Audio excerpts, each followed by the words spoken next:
ಇಲ್ಲಿ ನಾನಾ ಊರುಗಳಿಂದ ಬಂದ ಜನರಿದ್ದಾರೆ, ಯುವಕರಿದ್ದಾರೆ, ಯುವಕರ ಪಾಲಕರಿದ್ದಾರೆ. ಅಂತರ್ಜಾಲದಲ್ಲಿ ನೋಡುವಂತಹ ವಿಶ್ವದ ವಿವಿಧ ಭಾಗದಲ್ಲಿರತಕ್ಕಂತಹ ನಾನಾ ಜನ ಯುವಕರು ಹಾಗೂ ಯುವಕರ ಪಾಲಕರಿದ್ದಾರೆ. ಎಲ್ಲ ಊರಿನ ಎಲ್ಲ ಯುವಕರನ್ನು, ಎಲ್ಲ ಸಜ್ಜನರನ್ನು ಸಂಬೋಧಿಸಿ ಹೇಳುವಂತಹ ಸಂದೇಶ ಇದು. ಧರ್ಮದ ಪ್ರಸಾರಕ್ಕಾಗಿ ಹಾಗೂ ಸಮಾಜದ ಸೇವಾ ಕಾರ್ಯಕ್ಕಾಗಿ ಯುವಕರು ಮುಂದೆ ಬಂದು ತಮ್ಮನ್ನು ತಾವು ಅರ್ಪಣೆ ಮಾಡಿಕೊಂಡು ಇದಕ್ಕಾಗಿ ತಾವು ಸಮಯವನ್ನು ಮೀಸಲಾಗಿಡ್ತೇವೆ ಎಂಬುದಾಗಿ ಪ್ರತಿಜ್ಞೆಯನ್ನು ಮಾಡಿ ಕಟಿಬದ್ಧರಾಗಿ ಸ್ವಯಂ ಸೇವಕರಾಗಿ, ಶಾಶ್ವತ ಸ್ವಯಂ ಸೇವಕರಾಗಿ, ತಾತ್ಕಾಲಿಕವಾದ ಕಾರ್ಯಕ್ರಮದ ಸ್ವಯಂ ಸೇವಕರಲ್ಲ, ಶಾಶ್ವತ ಸ್ವಯಂ ಸೇವಕರಾಗಿ ಕೆಲವರು ಮುಂದೆ ಬರಬೇಕಾಗಿದೆ. ಅಲ್ಪಾವಧಿಯಾಗಿ ಆದರೂ ಕೆಲವರು ಸೇವೆಯನ್ನು ಮಾಡುವುದಕ್ಕೆ ಮುಂದೆ ಬರಬೇಕು. ಆಗ ದೊಡ್ಡದಾದ ಕ್ರಾಂತಿಯನ್ನು ಮಾಡುವುದಕ್ಕೆ ಸಾಧ್ಯ ಇದೆ. ಇದೀಗ ಪರಿಷತ್ತಿನ ಅಧಿವೇಶನದಲ್ಲಿ ಈ ಮಾತನ್ನು ಹೇಳಿ ನಾವು ಇಲ್ಲಿ ಬಂದಿದ್ದೇವೆ. ಅದನ್ನೇ ಇಲ್ಲಿ ಮತ್ತೆ ಹೇಳುತ್ತೇನೆ. ಉದಾಹರಣೆಗೆ, ಅನೇಕ ಯುವಕರು ಅಧ್ಯಯನವನ್ನು ಮಾಡುತ್ತಾರೆ. ತಮ್ಮದೇ ಆದ ಗುರಿಯನ್ನು ಮುಂದೆ ಸಾಧಿಸಬೇಕಾದದ್ದಿರುತ್ತದೆ. ಅದರ ಕಷ್ಟ ಏನು, ಸಮಸ್ಯೆ ಏನು ನಮಗೆ ಪೂರ್ಣ ಅರ್ಥವಾಗುತ್ತೆ. ಪ್ರತಿನಿತ್ಯವೂ ಆ ಯುವಕರ ಮಧ್ಯದಲ್ಲಿದ್ದಾಗ ಪಾಲಕರ ಪರಿಸ್ಥಿತಿಯನ್ನು ಕೇಳಿ ತಿಳಿದುಕೊಳ್ಳುವಾಗ ಅರ್ಥವಾಗ್ತದೆ. ಮುಂದಿನ ಜೀವನದ ಸಮಸ್ಯೆ ಅವರಿಗಿರುತ್ತದೆ. ಆದರೆ ಕೆಲವರಾದರೂ 1000 ಜನರಲ್ಲಿ 100 ಜನ, 100 ಜನರಲ್ಲಿ 10 ಜನ ಆದರೂ 1 ವರ್ಷ, ಕನಿಷ್ಠ ಪಕ್ಷ ಅತಿ ಹೆಚ್ಚು ಅಂದರೆ 2 ವರ್ಷ ಕೇವಲ ನಾವು ನಮ್ಮ ಸಮಾಜದ ಸೇವೆಗಾಗಿ ಮೀಸಲಿಟ್ಟು ದುಡಿದು ಆಮೇಲೆ ಮುಂದಿನ ನಮ್ಮ ಜೀವನವನ್ನು ನಡೆಸ್ತೇವೆ ಅಂತನ್ನುವ ರೀತಿಯಲ್ಲಿ ಇದಕ್ಕಾಗಿ ಕಟಿಬದ್ಧರಾಗಿದ್ದು, ಬ್ರಹ್ಮಚಾರಿಗಳಾಗಿದ್ದು, ಸೇವೆಯನ್ನ ಮಾಡಿ ಆಮೇಲೆ ಮುಂದಿನ ತಮ್ಮ ವೈವಾಹಿಕ ಜೀವನ, ಸಂಸಾರ, ತಮ್ಮ ಸಾಧ್ಯ ಇದ್ದಷ್ಟು ಸಮಯವನ್ನ ಸಮಾಜಕ್ಕೆ ಮೀಸಲಿಟ್ಟು ಸೇವೆಯನ್ನ ಮಾಡುವುದು ಮುಂದೆ. ಆದರೆ ಮೊಟ್ಟ ಮೊದಲು ನಮ್ಮ ರಾಷ್ಟ್ರೀಯ ಸ್ವಯಂ ಸೇವಕ ಸಂಘದ ಜನರಲ್ಲಿ ಯಾವ ತರಹದ ಒಂದು ದೀಕ್ಷೆ ಇದೆ, ಆ ನಿಟ್ಟಿನಲ್ಲಿ 2 ವರ್ಷ ನಾವು ಬ್ರಹ್ಮಚಾರಿಗಳಾಗಿರುತ್ತೇವೆ. ಇನ್ನೇನು ಕೆಲಸ ಇಲ್ಲ. ಅವರಿಗೆ ವಿಶೇಷವಾದ ತರಬೇತಿಯನ್ನು ಕೊಡುತ್ತದೆ. ಯಾವ ರೀತಿ ನಮ್ಮ ಸಿದ್ಧಾಂತದ ಪ್ರಸಾರ ಮಾಡಬೇಕು, ಧರ್ಮದ ಪ್ರಸಾರ ಮಾಡಬೇಕು, ನೈತಿಕ ಮೌಲ್ಯಗಳ ಪ್ರಸಾರ ಮಾಡಬೇಕು, ನಮ್ಮ ಭಾರತೀಯ ಸಂಸ್ಕೃತಿ, ನಮ್ಮ ಹಿಂದೂ ಧರ್ಮ, ನಮ್ಮ ಸಂಸ್ಕೃತಿಯನ್ನು ಹೇಗೆ ಉಳಿಸಬೇಕು, ಹೇಗೆ ಬೆಳೆಸಬೇಕು, ಅದರ ಬಗ್ಗೆ ತಿಳುವಳಿಕೆ ಹೇಗೆ ನೀಡಬೇಕು, ಇದನ್ನು ಮನೆ ಮನೆಗಳಿಗೆ ಹೋಗಿ ಪುಸ್ತಕಗಳನ್ನು ಹಂಚುವ ಮೂಲಕ, ಉಪನ್ಯಾಸಗಳನ್ನು ಮಾಡುವ ಮೂಲಕ, ಸಿಡಿಗಳನ್ನು ಕೊಡುವ ಮೂಲಕ, ವಿದ್ವಾಂಸರಿಂದ ನಾನಾ ವಿಧವಾದ ಕಾರ್ಯಕ್ರಮಗಳನ್ನು ಮಾಡಿಸುವ ಮೂಲಕ ಈ ತರಹದ ಒಂದು ನಿಸ್ವಾರ್ಥವಾದ, ನಿಸ್ಪೃಹವಾದ, ಸಮರ್ಪಿತವಾದ ಮನೋಭಾವನೆಯ ಸೇವೆಯನ್ನು ಮಾಡುವುದಕ್ಕೆ ಇಡೀ ದೇಶದಲ್ಲಿ 100 ಜನ ಯುವಕರು ಸಿದ್ಧರಾದರೆ ಮತ್ತೆ ಪುನಃ ಬಹಳ ದೊಡ್ಡದಾದ ಹೊಸದಾದ ಧಾರ್ಮಿಕವಾದ ಕ್ರಾಂತಿ ನಮ್ಮ ಸಮಾಜದಲ್ಲಿ ಆಗುವುದಕ್ಕೆ ಸಾಧ್ಯ ಇದೆ. ಇದಕ್ಕೆ ಮುಂದೆ ಬರಬೇಕಾಗಿದೆ. ಮೊಟ್ಟ ಮೊದಲಿಗೆ ಈ ಘೋಷಣೆಯನ್ನು ಮಾಡುವುದಕ್ಕೆ ಹುಬ್ಬಳ್ಳಿಯಲ್ಲಿ ಅವಕಾಶ ಆಯಿತು. ಹುಬ್ಬಳ್ಳಿಯ ಜನ ತೋರಿದ ಉತ್ಸಾಹ ಇದಕ್ಕೆ ಪ್ರೇರಕ ಶಕ್ತಿಯಾಗಿದೆ. ಆದರೆ ಬರೀ ಪ್ರೇರಕ ಶಕ್ತಿಯಾಗಿ ಸೇವೆಯನ್ನು ಮಾಡುವುದಕ್ಕೆ ಮಾತ್ರ ಬೇರೆ ಊರುಗಳಿಗೆ ಮಾತ್ರ ಅವಕಾಶ ಕೊಡಬೇಡಿ. ಇದಕ್ಕಾಗಿ ಕೆಲವು ಯುವಕ ಯುವತಿಯರಾದರೂ ಮುಂದೆ ಬಂದು ನಾವು ನಮ್ಮ ಜೀವನದ 1 ವರ್ಷ ಅಥವಾ 2 ವರ್ಷಗಳನ್ನು ಕೇವಲ ಇದಕ್ಕಾಗಿ ಮೀಸಲಿಡುತ್ತೇವೆ. ಮಿನಿಮಮ್ ಧಾರ್ಮಿಕವಾದ ಹಾಗೂ ಈ ಸೈದ್ಧಾಂತಿಕವಾದ, ನೈತಿಕವಾದ, ಸಾಮಾಜಿಕ ಸೇವಾ ಮನೋಭಾವದ ಪ್ರಚಾರವನ್ನು ಯಾವ ರೀತಿ ಮಾಡಬೇಕು, ಸೇವಾ ಕಾರ್ಯಗಳನ್ನು ಹೇಗೆ ನಡೆಸಬೇಕು, ಇದರ ಬಗ್ಗೆ ಅವರಿಗೆ ತಿಳುವಳಿಕೆಯನ್ನು ನೀಡುವ ಕೆಲಸ ಹಾಗೂ ಅವರಿಗೆ ಬೇಕಾದಂತಹ ಮಟೀರಿಯಲ್ ಅನ್ನು ಒದಗಿಸುವುದು, ಅದಕ್ಕೆ ಬೇಕಾದ ಇನ್ಫ್ರಾಸ್ಟ್ರಕ್ಚರ್ ರಚನೆ ಮಾಡಿಕೊಡುವುದು, ಎಲ್ಲ ವಿಧವಾದ ಆರ್ಥಿಕ ಅನುಕೂಲತೆಗಳನ್ನು ಮಾಡಿಕೊಡುವ ಜವಾಬ್ದಾರಿ ಶ್ರೀಮಠ ತೆಗೆದುಕೊಳ್ತಾ ಇದೆ. ಅದನ್ನು ಸಂಪೂರ್ಣವಾಗಿ ಶ್ರೀಮಠದಿಂದ ನಾವು ನೋಡ್ತೇವೆ. ಅವರ ಹೊಟ್ಟೆ ಬಟ್ಟೆ ವಿಚಾರವನ್ನು ಆ 2 ವರ್ಷಗಳ ಕಾಲ ಪಾಲಕರು ಮಾಡೋ ಕೆಲಸ ಇಲ್ಲ. ಮಾಡಿದರೆ ಸಂತೋಷ, ಮಾಡದೇ ಇದ್ರೆ ಅದನ್ನು ಶ್ರೀಮಠ ನೋಡ್ತದೆ. ಅವರು ಇದಕ್ಕಾಗಿ ಸಮರ್ಪಣೆಯನ್ನು ಮಾಡಿ ಹೊಟ್ಟೆ ಬಟ್ಟೆ ನೆತ್ತಿ ಆರೋಗ್ಯವಂತರಾಗಿ ಸೇವೆಯನ್ನು ಮಾಡುವುದಕ್ಕೆ ಎಷ್ಟು ಬೇಕೋ ಅಷ್ಟು ಮಾಡುತ್ತದೆ. ಲಕ್ಸುರಿ ಅಪೇಕ್ಷೆ ಮಾಡಿ ಕಾಂಟೆಸಾ ಕಾರೊಳಗೆ ಇನ್ಯಾವುದೋ ಅದರೊಳಗೆ ಓಡಾಡ್ತೀವಿ ಅಂತ ಅಪೇಕ್ಷೆ ಪಡುವುದು ಬೇಡ. ಆದರೆ ಸೇವೆಯನ್ನು ಮಾಡುವುದಕ್ಕೆ ಏನು ಇವತ್ತಿನ ಕಾಲದೊಳಗೆ ಮಿನಿಮಮ್ ಅವಶ್ಯಕತೆ ಇದೆ ಅಷ್ಟನ್ನು ಒದಗಿಸ್ತದೆ. ಆದರೆ ಅದಕ್ಕೆ ಜನರು ಮುಂದಾಗಬೇಕು. ಆ ಕಾಲ ಬಂದಿದೆ. ಈ ರೀತಿ ಕೇವಲ ಸಭಾ ಸಮಾರಾಧನೆಗಳಲ್ಲಿ ಭಾಗವಹಿಸಿ ಮರೆತು ಹೋದರೆ ಮತ್ತೆ ಇಷ್ಟು ಲಕ್ಷ ರೂಪಾಯಿ ಖರ್ಚು ಮಾಡಿ ಈ ಉತ್ಸಾಹವನ್ನು ತುಂಬಬೇಕಾಗ್ತದೆ. ಈಗ 2 ಕೋಟಿ ರೂಪಾಯಿ ಖರ್ಚು ಮಾಡಿ ನೀವು ಇಷ್ಟು ಉತ್ಸಾಹ ತಂದಿದ್ದೀರಿ, ಇನ್ನು 2 ವರ್ಷಕ್ಕೆ ಮತ್ತೆ ಉತ್ಸಾಹ ತರಬೇಕು ಅಂದ್ರೆ ಮತ್ತೆ ಎಲ್ಲ ರೇಟ್ ಹೆಚ್ಚಾಗಿ 4 ಕೋಟಿ ಆಗಿರ್ತದೆ. ಯಾಕೆ ಬೇಕದು? ಮನಸ್ಸು ನಮ್ಮಲ್ಲಿದೆ, ವಿವೇಕ ನಮ್ಮಲ್ಲಿದೆ. ಉಪದೇಶ ಮಾಡುವ ಗುರುಗಳು, ಹಿರಿಯರು, ಅವರ ಉಪದೇಶದ ನುಡಿಗಳು, ಪುಸ್ತಕಗಳು, ಸಿಡಿಗಳು, ಅವರ ಪ್ರವಚನದ ಮಾತುಗಳು ಕಿವಿಯಲ್ಲಿ ಮನಸ್ಸಿನೊಳಗೆ ಇಟ್ಟುಕೊಂಡ್ರೆ ಲಕ್ಷ ಕೊಟ್ಟರೆ ಸಾಕು. ಎಷ್ಟು ಲಕ್ಷಗಳನ್ನೂ ಖರ್ಚು ಮಾಡುವ ಅವಶ್ಯಕತೆ ಇಲ್ಲ. ನಿತ್ಯದಲ್ಲಿ ಸಂಸ್ಕಾರಯುತರಾಗಿ, ನಿತ್ಯದಲ್ಲಿಯೂ ಪ್ರಜ್ಞಾವಂತರಾಗಿ, ವಿವೇಕಿಗಳಾಗಿ ಬಾಳಿ ಆ ರೀತಿ ಜನರನ್ನ ಬಾಳುವಂತೆ ಪ್ರಚೋದನೆ ಮಾಡುವುದಕ್ಕೆ ಸಾಧ್ಯತೆ ಇದೆ. ಇದು ಕೇವಲ ಲೌಕಿಕ ಕ್ಷೇತ್ರದಲ್ಲಿರುವ ಯುವಕರಿಗೆ ಮಾತ್ರ ನಾನು ಕರೆ ಕೊಡ್ತಾ ಇಲ್ಲ, ಯುವ ವಿದ್ವಾಂಸರಿಗೂ ಹೇಳ್ತಾ ಇದ್ದೇನೆ. ನಮ್ಮಲ್ಲಿ ಅಧ್ಯಯನ ಮಾಡಿದ, ಬೇರೆ ಬೇರೆ ವಿದ್ಯಾಪೀಠಗಳಲ್ಲಿ ಅಧ್ಯಯನ ಮಾಡಿದ ಯುವ ವಿದ್ವಾಂಸರಿದ್ದಾರೆ. ಅವರಂತೂ ಇದಕ್ಕಾಗಿಯೇ ಇರ್ತಾರೆ. ಅದರೊಳಗೂ ವಿಶೇಷವಾಗಿ ಇನ್ನೂ ಹೆಚ್ಚಿನ ನಿಷ್ಕಾಳಜಿಯಿಂದ ತಮ್ಮ ಜೀವನದ ಬಗ್ಗೆ ಯಾವುದೇ ಕಾಳಜಿ ಇಲ್ಲದೆ ಶುದ್ಧ ಬ್ರಹ್ಮಚಾರಿಗಳಾಗಿ 1 ವರ್ಷ 2 ವರ್ಷ ಹೇಗಿದ್ರೂ ಕನ್ಯೆ ಸಿಗೋದು ತಡ ಆಗ್ತಿರ್ತದೆ. ಹುಡುಕ್ತಾ ಕೊಡೋಕ್ಕಿಂತಲೂ ಈ ಒಂದು ನಿಷ್ಠೆಯಿಂದ ಕೆಲಸ ಮಾಡಿದರೆ ಅದಕ್ಕೆ ಪ್ರಸನ್ನನಾಗಿ ದೇವರು ಬೇಗ ಕನ್ಯೆಯೂ ಸಿಗೋ ಹಾಗೆ ಮಾಡ್ತಾನೆ. 2 ವರ್ಷ ಇದಕ್ಕಾಗಿ ಮೀಸಲಿಟ್ಟು ಸೇವೆಯನ್ನು ಮಾಡಲಿ. ಚಪ್ಪಾಳಿ ಮೇಲಿಂದ ಮೇಲೆ ತಟ್ತಾ ಇದ್ದೀರಿ, ಕೊನೆಗೆ ನಿಜವಾಗಿ ಇದಕ್ಕೆ ಯಾರು ಮುಂದೆ ಬರ್ತೀರಿ ಅಂತ ಕೇಳಿದಾಗ ಎಷ್ಟು ಕೈಗಳ ಮೇಲೆ ಹೇಳ್ತದೆ ನೋಡೋಣ, ಆಗ ಗೊತ್ತಾಗ್ತದೆ ನಿಮ್ದು.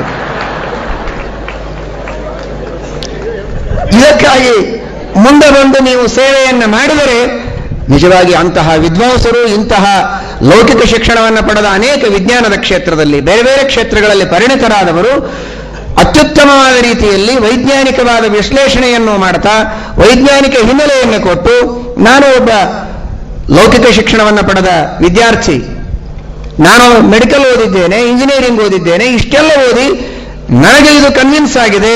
ನಾನೊಬ್ಬ ಕೇವಲ ಅಂಧಶ್ರದ್ಧೆಯನ್ನು ಇಟ್ಟು ವ್ಯಕ್ತಿಯಲ್ಲ, ನಾನು ಎಲ್ಲವನ್ನೂ ಅಧ್ಯಯನ ಮಾಡಿ ಕನ್ವಿನ್ಸ್ ಆಗಿ ಇದರೊಳಗೆ ಅರ್ಥ ಇದೆ ಅಂತ ಕಂಡುಕೊಂಡು ನಾನು ಇದಕ್ಕೆ ಬಂದಿದ್ದೇನೆ, ನೀವು ಈ ಮಾರ್ಗಕ್ಕೆ ಬನ್ನಿ ಅಂತ ಮನೆ ಮನೆಗೆ ಹೋಗಿ, ಒಬ್ಬರ ಮನೆಗೆ 10 ಸಲ ಹೋಗಿ, ಯಾರನ್ನೂ ಕನ್ವರ್ಟ್ ಮಾಡಿ ಅಂತ ನಾನು ಹೇಳ್ತಾ ಇಲ್ಲ, ನಮ್ಮವರು ಕನ್ವರ್ಟ್ ಆಗದೇ ಇದ್ದಾಗಿ ನೋಡಿಕೊಳ್ಳಿ ಸಾಕು, ದೊಡ್ಡ ಉಪಕಾರ ಆಯ್ತು. ಎಲ್ಲಿ ಹೋಗಿದೆ? ಇಂತಹ ದೊಡ್ಡದಾದ ಅನೂಚಾನ ಪರಂಪರೆಯಿಂದ ಬಂದಂತಹ ಸನಾತನ ಸಂಸ್ಕೃತಿ, ಎಂಥ ಧರ್ಮ, ಎಷ್ಟು ದೊಡ್ಡದಾದಂತಹ ಶಕ್ತಿ ಇದೆ, ಎಷ್ಟು ಉದಾತ್ತವಾದ ವಿಚಾರಗಳಿದೆ. ಅಂತಹ ಮಹಾಭಾರತದ, ರಾಮಾಯಣದ, ಭಾಗವತದ ಸರ್ವಮೂಲ ಗ್ರಂಥಗಳ ಮೇಲೆ ಬಿದ್ದ ಧೂಳಿಯನ್ನು ಝಾಡಿಸುವುದಕ್ಕೆ ಗತಿ ಇಲ್ಲ ಇವತ್ತಿನ ಮಾಧ್ಯರ ಮನೆಗಳಲ್ಲಿ. ಕೇವಲ ಮಾಧ್ಯರನ್ನು ಮಾತ್ರ ಉದ್ದೇಶಿಸಿ ನಾನು ಹೇಳ್ತಾ ಇಲ್ಲ, ನಮ್ಮ ಸಮಗ್ರವಾದ ಹಿಂದೂ ಸಮಾಜದೊಳಗೆ ಬೇಕಾದಷ್ಟು ಧರ್ಮಗ್ರಂಥಗಳಿಗೆ ಬೆಲೆ ಇಲ್ಲದೆ ಹೋಗ್ತಾ ಇದೆ. ಅದರ ಬಗ್ಗೆ ತಿಳುವಳಿಕೆ ಇಲ್ಲ. ಕೆಲವರಿಗೆ ಶ್ರದ್ಧೆ ಇದೆ, ತಿಳುವಳಿಕೆ ಇಲ್ಲ. ತಿಳುವಳಿಕೆ ಇದೆ, ನಿಷ್ಠೆ ಇಲ್ಲ. ಭಕ್ತಿ, ನಿಷ್ಠೆ, ದೀಕ್ಷೆ ಎಲ್ಲವೂ ಇದೆ, ಆದರೆ ಅದಕ್ಕೆ ತಕ್ಕ ಅನುಷ್ಠಾನ ಇಲ್ಲ. ಅನುಷ್ಠಾನ ಇದ್ದರೂ ಅದನ್ನು ಪ್ರಚಾರ ಮಾಡುವಂತಹ ಹುಮ್ಮಸ್ಸಿಲ್ಲ. ಮಾಡಬೇಕು ಅನ್ನುವ ಹುಮ್ಮಸ್ಸಿದ್ದವರಿಗೆ ಬೆಂಬಲ ಇಲ್ಲ. ಈ ತರಹದ ಕೊರತೆಗಳು ಇದೆಲ್ಲವೂ ಪರಿಪೂರ್ಣವಾಗಿ ಒಂದು ಮೂರ್ತವಾದ ರೂಪದಲ್ಲಿ ಕಾರ್ಯಗತವಾಗಬೇಕಾಗಿದ್ರೆ ಅದಕ್ಕೆ ನಮ್ಮ ಯುವಕ ಯುವತಿಯರೇ ಮುಂದೆ ಬರಬೇಕು, ಬೇರೆ ಇನ್ಯಾವುದಾರಿಯೂ ಇಲ್ಲ. ಈ ತರಹದ ನೈಷ್ಠಿಕ ಬ್ರಹ್ಮಚರ್ಯದಿಂದ ನೀವು ಈ ಪ್ರಚಾರ ಕಾರ್ಯಗಳನ್ನು ಮಾಡಿ ಆಮೇಲೆ ಮುಂದೆ ನಿತ್ಯ ನಿಮ್ಮ ವೈವಾಹಿಕ ಜೀವನದಲ್ಲಿ ನಡೆಸಿ ಮುಂದಿನ ಯುವಕರಿಗೆ ಈ ದೀಕ್ಷೆಯನ್ನು ಕೊಟ್ಟು ಅವರನ್ನು ಉತ್ತರಾಧಿಕಾರಿಗಳನ್ನು ಮಾಡಿ ನೀವು ಗೃಹಸ್ಥಾಶ್ರಮಿಗಳಾದ ಮೇಲೆ ಸ್ವಲ್ಪವಾದರೂ ಸಮಯವನ್ನು ನಿಮ್ಮ ಜೀವನದಲ್ಲಿ ಕೊನೆವರೆಗೂ ನಿಮಗೆ ಹಾಕುವುದಕ್ಕೆ ಅಷ್ಟೊತ್ತಿಗೆ ಟ್ರೈನಿಂಗ್ ಆಗೋಗಿರುತ್ತದೆ. ನಾವು ಹೇಳೋದು ಬೇಕಾಗಿಲ್ಲ. ಇದರರ್ಥ ಗೃಹಸ್ಥರೆಲ್ಲ ನಮ್ದೇನು ಕೆಲಸ ಇಲ್ಲ, ಬಹಳ ಸಂತೋಷ ಆಯಿತು, ಕೆಲವರಿಗೆ ಮುಂದೆ ಕೂತವರಿಗೆ ಹೇಳ್ತಾ ಇದ್ದಾರೆ ಅಂತ ಅನಬೇಡಿ. ನಿಮ್ಮ ಉಸಿರಿರೋವರೆಗೆ ನಿಮ್ಮನ್ನು ಬಿಡುವುದಿಲ್ಲ. ಬರೀ ಗೃಹಸ್ಥ ಅಲ್ಲ, ಗೃಹಸ್ಥ ಇರಬಹುದು, ವಾನಪ್ರಸ್ಥ ಇರಬಹುದು. ನಾವೆಲ್ಲ ಮೀರಿ ಸನ್ಯಾಸಕ್ಕೆ ಬಂದಿದ್ದೇವಲ್ಲ, ಮತ್ತೆ ನಮಗೆ ಬಿಟ್ಟಿಲ್ಲ, ನಿಮಗೇನು ಬಿಡೋದಿಲ್ಲ. ಯದರ್ಥಮೇಶ ಜಾಯತೆ ಪುಮಾನ್ಹಿತಸ್ಯ ಸೋಕೃತೆ ಶುಭಾಂ ಗತಿಂ ನತೂರಜೇತ್. ಎಲ್ಲಿಯವರೆಗೆ ನಿಮಗೆ ಶ್ವಾಸೋಚ್ಛ್ವಾಸ ಇದೆ ಅಲ್ಲಿಯವರೆಗೆ ನೀವು ಯಾವ ಕಾರಣಕ್ಕಾಗಿ ಭೂಮಿಯ ಮೇಲೆ ಬಂದಿದ್ದೀರಿ ಆ ಕೆಲಸ ಪೂರ್ಣವಾಗಿಲ್ಲ ಇದರ ಅರ್ಥ. ನಂದೆಲ್ಲ ಮುಗಿದಿದೆ, ಯಾವಾಗ ದೇವರು ಕರಿತಾನೋ ಆವಾಗ ಹೋಗ್ತೀವಿ ಅಂತಾರೆ. ಏನು ಮುಗಿದಿರ್ತದೆ?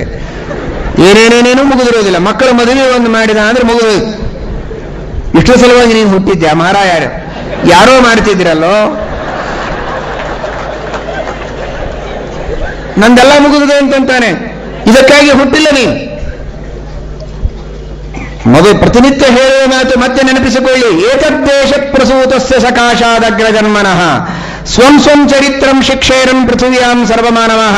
ಅದಕ್ಕಾಗಿ ಹುಟ್ಟಿದ್ದು.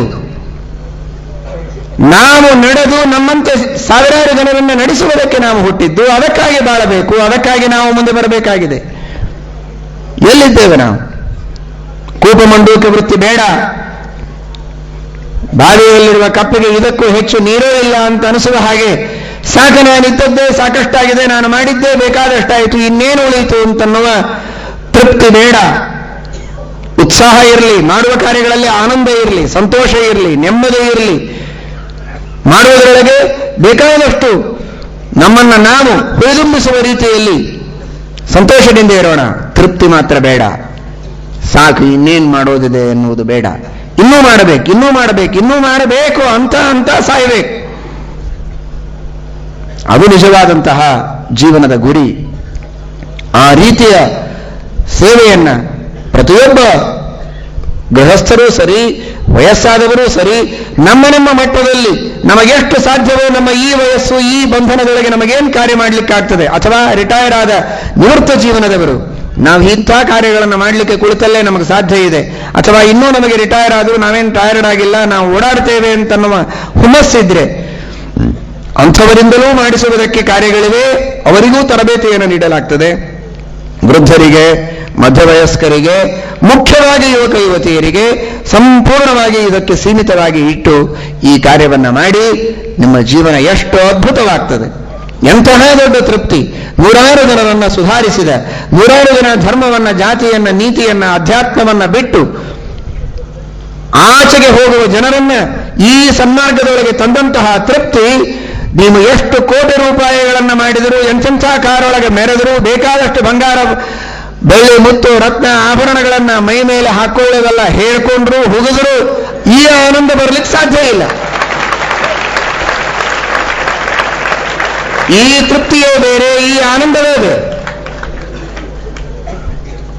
ಏನು ಶಕ್ತಿ ಇದೆ? ದೇವರು ಕೊಟ್ಟ ಶಕ್ತಿ ಎಷ್ಟು ಅಪಾರ ಶಕ್ತಿ ಇದೆ. ಯಾಕೆ ಅದನ್ನ ಕವಡಿ ಕಿಮ್ಮತ್ತಿಲ್ಲದೆ ಇದ್ದಾಗ ಹಾಳು ಮಾಡ್ತಾ ಇದ್ದೀರಿ? ಗಾಲಿನಲ್ಲಿ ಹಾಕಿ ಅತೀ ಕ್ಷುದ್ರವಾದ ಹೊಲಸನ್ನ, ಕಸವನ್ನ ತುಳಿದ ಹಾಗೆ, ಮುತ್ತು, ರತ್ನ, ವಜ್ರ, ಬಂಗಾರವನ್ನು ತುಳಿದ್ರೆ ಹೇಗೆ ತಿಳುವಳಿಕೆ ಇಲ್ಲ ಅಂತ ಬೈತಾರೆ. ಬಂಗಾರ ಅಲ್ಲ, ಅದಕ್ಕಿಂತ ಕೋಟಿ ಕೋಟಿ ಕೋಟಿ ಪಟ್ಟು ಮಿಗಿಲಾದ ಅಪಾರವಾದಂತಹ ಕ್ರಿಯಾಶಕ್ತಿ, ಕರ್ತೃತ್ವ ಶಕ್ತಿ, ಇಚ್ಛಾಶಕ್ತಿ, ಮೇಧಾಶಕ್ತಿ ನಮ್ಮೆಲ್ಲರಲ್ಲಿ ದೇವರು ಭಾರೀ ಬಲವಾದ ವಸ್ತುಗಳನ್ನು ಕೊಟ್ಟಿದ್ದಾನೆ. ಕಾಲಿನಿಂದ ತುಳಿದು ಹಾಳು ಮಾಡ್ತಾ ಇದ್ದೇವೆ ಅದನ್ನು. ಏನೂ ಕಿಮ್ಮತ್ತಿಲ್ಲದೆ ಇದ್ದ ಹಾಗೆ ಯಾವುದಕ್ಕೋ ಮಾರಾಟ ಮಾಡಿಕೊಳ್ತಾ ಇದ್ದೇವೆ.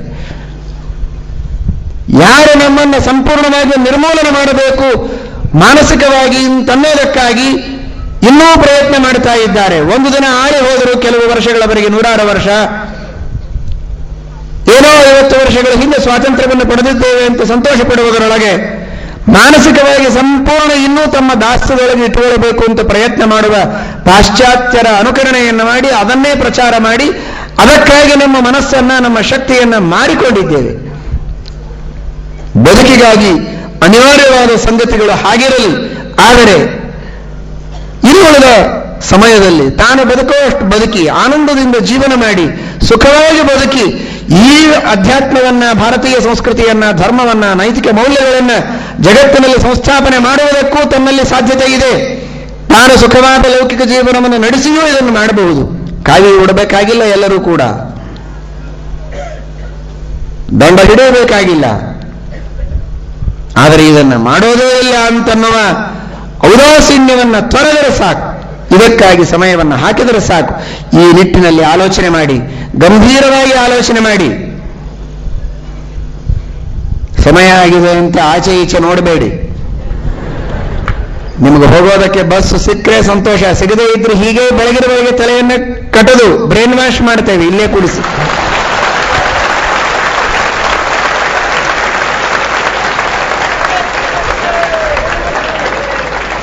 ಮುಂದೆ ಬನ್ನಿ, ಎಲ್ಲರೂ ಮುಂದೆ ಬನ್ನಿ. ಯಾರೂ ಬಂದಿಲ್ಲ ಅಂತ ನಾನು ಹೇಳ್ತಾ ಇಲ್ಲ. ಎಷ್ಟು ಜನ ಮಹಿಳೆಯರು ಭಜನಾ ಮಂಡಲಗಳನ್ನು ಮಾಡಿಕೊಂಡು ವಿವಿಧ ಕಾರ್ಯಕ್ರಮಗಳನ್ನು ಮಾಡಿ ನಾನಾ ವಿಧವಾದ ಈ ಧಾರ್ಮಿಕ ಹಾಗೂ ಸಾಮಾಜಿಕ ಸೇವೆಯಲ್ಲಿ ತೊಡಗಿದ್ದನ್ನು ನೋಡಿ ಸಂತೋಷವಾಗ್ತದೆ.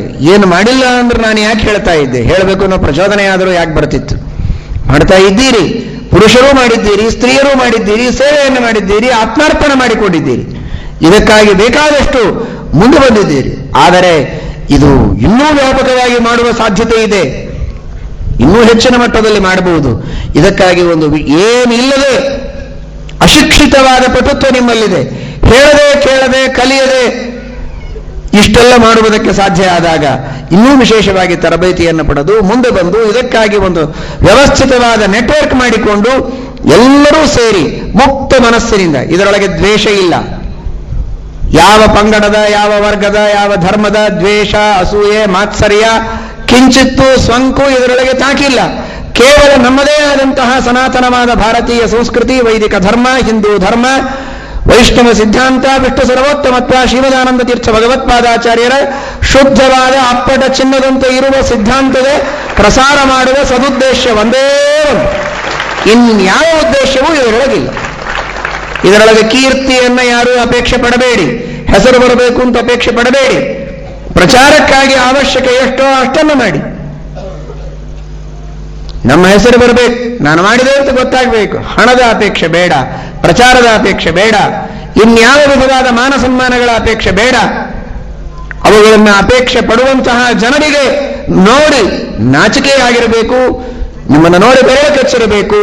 ಆ ರೀತಿಯ ಏನಾದರೂ ನಿಮಗೆ ಪ್ರಸಿದ್ಧರಾಗಬೇಕು ಅಂತ ಇದೆ ಎಂದರೆ ಏನೂ ಬೇಡ, ಯಾವ ಅಪೇಕ್ಷೆಯೂ ಇಲ್ಲ, ನಿಸ್ಪೃಹರಾಗುವುದರೊಳಗೆ ನಾವು ಬಹಳ ಪ್ರಸಿದ್ಧರಾಗಬೇಕು ಅಂತ ಅಪೇಕ್ಷೆ ಪಡಿ. ನಮ್ಮ ಹೆಸರು ಎಲ್ಲಾ ಕಡೆ ಬರಬೇಕು ಅಂತ ಅಪೇಕ್ಷೆ ಪಡಬೇಡಿ, ಎಲ್ಲಿಯೂ ನಮ್ಮ ಹೆಸರು ಬರೋದು ಬೇಡ ಅಂತ ಅಪೇಕ್ಷೆ ಪಡಿ. ಅಂದ್ರೆ ಎಲ್ಲಾ ಕಡೆ ಹೆಸರು ಬಂದ್ಬಿಡ್ತದೆ. ಮತ್ತೆ ಒಳಗಿನ ರಹಸ್ಯ ಹೇಳ್ತೇನೆ, ಬೇಕು ಅಂದ್ರೆ ಸಿಗುವುದಿಲ್ಲ, ಬೇಡ ಅಂದ್ರೆ ಎಲ್ಲಾ ಕಾಲಿಗೆ ಬಂದು ಬೀಳುತ್ತದೆ. ಇದೇ ರಹಸ್ಯ ಇದೆ. ಇದು ವೈದಿಕ ಧರ್ಮದಲ್ಲಿಯೂ ಅಷ್ಟೇ, ಸಮಾಜದೊಳಗೂ ಅಷ್ಟೇ. ನನಗೇನೇನೇನು ಇದೀಗ ಹೇಳಿದ್ರಲ್ಲ, ಯಾರೋ ಪ್ರಶ್ನೆ ಕೇಳಿದ್ರು, ಏಕಾಂತ ಭಕ್ತರು ಅಂದ್ರೆ ಯಾರು? ಏನು ಬೇಡ ಅನ್ನುವರು, ಏನು ಒಳಗಿದ್ದದ್ದು, ಏನು ಬೇಡ ಅನ್ನುವ ಏನು ಬ್ರಹ್ಮಾದಿ ದೇವತೆಗಳಿದ್ದಾರೆ, ಏಕಾಂತ ಭಕ್ತರಿದ್ದಾರೆ. ಎಲ್ಲರಿಗೂ ಸಿಗೋಕ್ಕಿಂತ ಹೆಚ್ಚಿನ ಸೌಭಾಗ್ಯ, ಸಮೃದ್ಧಿ, ಸವಲತ್ತು ಅವರಿಗೆ ಸಿಗ್ತದೆ. ಬೇಕು ಬೇಕು ಬೇಕು ಅಂತ ಶಂಖವಾದ್ಯ ಮಾಡುವವರಿಗೆ ಅವರು ಎಷ್ಟು ಬೇಡಿರ್ತಾರೆ ಅದರೊಳಗೆ ಅರ್ಧ ಗಿರ್ಧ ಮಾಡಿ ಕೊಡ್ತಾನೆ ದೇವರು. ಇದಿದೆ ಹಣೆ ಬರಹ. ಇಷ್ಟು ಗೊತ್ತಿದ್ರು, ಇಷ್ಟು ಓಪನ್ ಆಗಿ ಹೇಳಿದ್ರು ಮತ್ತೂ ಬೇಕು ಅಂತ ಕೇಳ್ತೇವೆ, ಅದು ನಮ್ಮ ಸ್ವಭಾವ ಇರಲಿ. ಆದರೆ ಶಾಸ್ತ್ರ ಇದ್ದದ್ದು ಹಾಗಿದೆ, ಬೇಡ ಅಂದವರಿಗೆ ಎಲ್ಲ ಸಿಗ್ತದೆ. ಇದು ಧರ್ಮದಲ್ಲಿ ಹೇಗೋ ಸಮಾಜದೊಳಗೂ ಹಾಗೆ. ನಿಮಗೇನೇನೇನೇನೂ ಕಡಿಮೆ ಆಗೋದಿಲ್ಲ. ನಿಸ್ಪೃಹತೆಯಲ್ಲಿರುವ ಶಕ್ತಿ ಎಲ್ಲಿ ಹೋಗಿದೆ ಇವತ್ತು? ಕಣ್ಮರೆಯಾಗಿದೆ.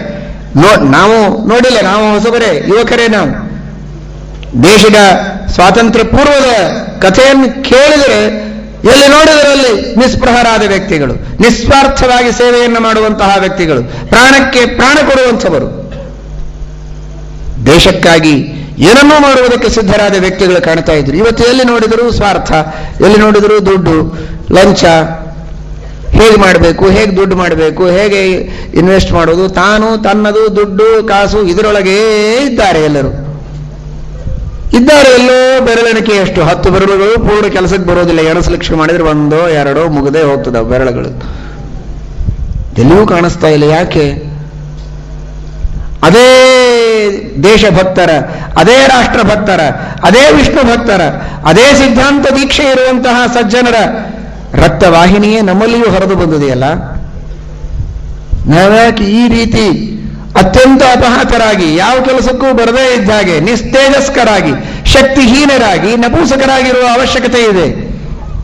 ಹೇಳಿ, ಎದ್ದೇಳಿ, ಮುಂದೆ ಬನ್ನಿ. ಮತ್ತೆ ಅದೇ ತರಹದ ಬರೀ ದೇಶಭಕ್ತಿಯಲ್ಲ, ಸರ್ವೋತ್ತಮನಾದ ವಿಷ್ಣುವಿನಲ್ಲಿ ಭಕ್ತಿ ಇಟ್ಟುಕೊಂಡು, ಸಿದ್ಧಾಂತದಲ್ಲಿ ನಿಷ್ಠೆ ಇಟ್ಟುಕೊಂಡು, ಧರ್ಮದಲ್ಲಿ ಶ್ರದ್ಧೆ ಇಟ್ಟುಕೊಂಡು, ದೀಕ್ಷೆ ಇಟ್ಟುಕೊಂಡು, ದೇಶದ ಮೇಲಿನ ಪ್ರೇಮದಿಂದ ಮತ್ತೆ ಬನ್ನಿ, ಮತ್ತೆ ಸಾಧಿಸೋಣ.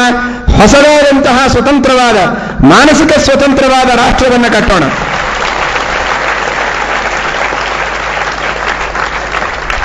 ಬಾಹ್ಯ ಸ್ವಾತಂತ್ರ್ಯ ಬಂದಿದೆ, ಮಾನಸಿಕವಾದ ಸ್ವಾತಂತ್ರ್ಯಕ್ಕಾಗಿ ಎಲ್ಲರೂ ಹೋರಾಟ ಮಾಡಿ ಧೈರ್ಯದಿಂದ ಮುಂದಿದ್ದು ಬನ್ನಿ. ಎಚ್ಚರ ಆಗಬೇಕು. ವೇದ ಮಂತ್ರ ಹೇಳುವ ಹಾಗೆ ಉತ್ತಿಷ್ಠತ ಜಾಗ್ರತ, ಜಾಗೋ ರೂಢೋ, ಹಾಗೇ ಬಡು.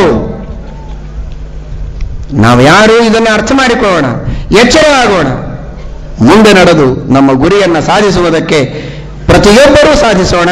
ಯುವಕ ಯುವತಿಯರು ಮುಂದೆ ಬಂದು ವಿಶೇಷವಾಗಿ ಸಾಧಿಸಿ. ಇದನ್ನು ಕೇವಲ ಹರಟೆ ಅಂತ ಭಾವಿಸಬೇಡಿ. ಪ್ರತ್ಯಕ್ಷವಾಗಿ ಬಂದು ನಿಮ್ಮ ನಿಮ್ಮ ವೈಯಕ್ತಿಕವಾದ ಹೆಸರುಗಳನ್ನು ಮನೆಯಲ್ಲಿ ಹೋಗಿ ಆಲೋಚನೆ ಮಾಡಿ. ಏನೋ ಹೇಳಬೇಡಿ, ಆಲೋಚನೆ ಮಾಡಿ. ನಿಮ್ಮ ನಿಮ್ಮ ಆಲೋಚನೆಗಳನ್ನು, ವಿಚಾರಗಳನ್ನು ಮಾಡಿ ನೀವೇನು ಮಾಡುವುದಕ್ಕೆ ಸಾಧ್ಯ ಇದೆ ಈ ಕಾರ್ಯಕ್ಕಾಗಿ ಪ್ರಾಮಾಣಿಕವಾಗಿ ಅಷ್ಟನ್ನು ಮಾಡುವಂತಹ ವ್ಯಕ್ತಿಗಳು. ನಾನು ಇಷ್ಟು ಸಮಯವನ್ನು ವಾರಕ್ಕೆ ಹಾಕಬಹುದು, ತಿಂಗಳಿಗೆ ಹಾಕಬಹುದು, ದಿನಕ್ಕೆ ಹಾಕಬಹುದು, ಇಷ್ಟು ಸೇವೆಯನ್ನು ನನ್ನಿಂದ ನೀವು ತೆಗೆದುಕೊಳ್ಳಬಹುದು ಈ ಸಮಾಜಕ್ಕಾಗಿ. ಇಂಥ ನಿಮ್ಮದೇ ಆದಂತಹ ಸೂಚನೆಗಳನ್ನು ನೀವು ನೀಡಿ. ಯುವಕ ಯುವತಿಯರು ಯಾರು 1 ವರ್ಷದ 2 ವರ್ಷದ ಈ ಸೇವಾ ಕಾರ್ಯಗಳಿಗೆ ನಿಮ್ಮನ್ನು ನೀವು ತೊಡಗಿಸಿಕೊಳ್ತೀರಿ ಅಂತ ಅನ್ನೋದನ್ನು ಹೇಳಿ, ಅದಕ್ಕಾಗಿ ಒಂದು ದಿನ ಬೇಕಾದರೆ ಎಲ್ಲ ಪಾದಪೂಜೆಯ ಕೆಲಸ ಬಿಟ್ಟು, ದೇವರ ಪೂಜೆ ಬಿಡ್ಲಿಕ್ಕೆ ಸಾಧ್ಯ ಇಲ್ಲ, ದೇವರ ಪೂಜೆ ಒಂದು ಮಾಡಿ, ಊಟವನ್ನೂ ಬೇಕಾದರೆ ಬಿಟ್ಟು, ಪಾದಪೂಜಾನೂ ಬಿಟ್ಟು ಪ್ರತ್ಯಕ್ಷವಾಗಿ ನಾವೇ ಕೂಡ್ತೇವೆ. ಇಲ್ಲದೇ ಇದ್ರೆ ನೀವು ಹಾಳು ಹರಟಿ ಹೊಡೆದು ಜೋರಾಗಿ ಚಪ್ಪಾಳೆ ತಟ್ಟಿ ಆಮೇಲೆ ಹೋದ್ರಿ ಇದ್ರೆ ನಿಮ್ಮ ಮನೆ ನಿಮಗೆ, ನಮ್ಮ ಹಾದಿ ನಮಗೆ, ಅದೆಲ್ಲ ಆಗುವುದು ಬೇಡ. ಯಾರು ಎಷ್ಟು ಸೇವೆ ಮಾಡ್ತೀರಿ, ಎಷ್ಟು ಅವಕಾಶ ಕೊಡ್ತೀರಿ, ನಮ್ಮ ಎದುರಿಗೆ ರಿಜಿಸ್ಟರ್ ಮಾಡಿ. ಬೇರೆ ಯಾರನ್ನೂ ಕೂಡಿಸೋದಿಲ್ಲ, ನಾನು ಪಕ್ಕದಲ್ಲಿ ಕೂಡ್ತೇನೆ. ನಮ್ಮ ಎದುರಿಗೆ ನಿಮ್ಮ ಎಲ್ಲ ರಿಜಿಸ್ಟರ್ ಮಾಡಿ ಅಷ್ಟು ಜನ ಬನ್ನಿ. ಹೀಗೆ ದೂರದಲ್ಲಿದ್ದವರು ಮೇಲ್ ಕಳಿಸ್ಬೋದು. ಅಂತರ್ಜಾಲದ ಭಕ್ತರಿಗೆಲ್ಲ ಹೇಳ್ತಾ ಇದ್ದೇನೆ, ಅವರೆಲ್ಲ ಮೇಲ್ ಕಳಿಸಬಹುದು. ನಾವು ಇದಕ್ಕಾಗಿ ಇಷ್ಟು ಸನ್ನದ್ಧರಾಗಿದ್ದೇವೆ, ಸಿದ್ಧರಾಗಿದ್ದೇವೆ ಅಂತ. ಎದುರಿಗಿದ್ದವರು ಬಂದು ಕೊಡಿ, ಸುತ್ತಲಿದ್ದವರಿಗೂ ಪ್ರಚಾರ ಮಾಡಿ. ಇದು ಪ್ರಾರಂಭ ಆಗಲಿ, ಇದು ವಿಶ್ವವ್ಯಾಪಿಯಾಗಿ ಬೆಳೆಯಲಿ. ಇದು ಕೇವಲ ಭಾರತ ದೇಶದಲ್ಲಿ ಆಗಬೇಕು ಅನ್ನುವುದು ಏನಲ್ಲ, ಇದು ಎಲ್ಲ ದೇಶಗಳಲ್ಲಿಯೂ ಆಗಲಿ.